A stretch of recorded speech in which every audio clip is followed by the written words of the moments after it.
बिस्मिल्लाहिर्रहमानिर्रहीम।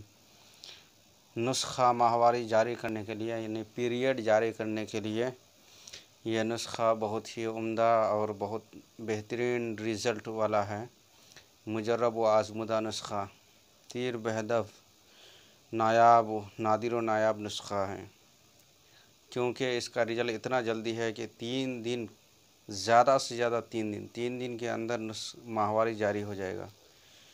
तो इसमें क्या क्या चीज़ें लेना है उसको नोट कर लीजिए। बाऊ बड़ंग लेना है 2 तोला, बाऊ खम्बा लेना है 2 तोला, तुख्म गुजरा 1 तोला,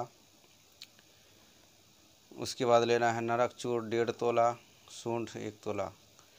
सबको कूट छान कर इसको 3 हिस्सा कर लेना है। पाउडर बना करके 3 हिस्सा कर लेना है।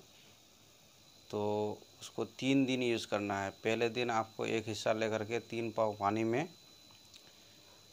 1.5 पाव पानी में पकाकर छान कर जो है पानी को ले ले, पानी को ही यूज़ करना है। और उसमें जो है बक़दरे ज़रूरत, यानी कि जितना आपको लगे कि इतना चीनी या शक्कर जो है मिलाने से मज़ा हो जाएगा, तो उतना आप मिला लें और मिलाकर शक्कर मिलाकर पिलाएं। तो इंशाल्लाह 3 रोज़ में इंशाल्लाह शिफा हो जाएगा और माहवारी जो पीरियड बंद है वो चालू हो जाएगा इंशाल्लाह ताला। तो उम्मीद है वीडियो अच्छी लगी होगी। अच्छी लगे तो लाइक सब्सक्राइब कीजिए, आगे भी शेयर कीजिए ताकि दूसरे लोग फ़ायदा उठा सके। अस्सलामु अलैकुम व रहमतुल्लाह।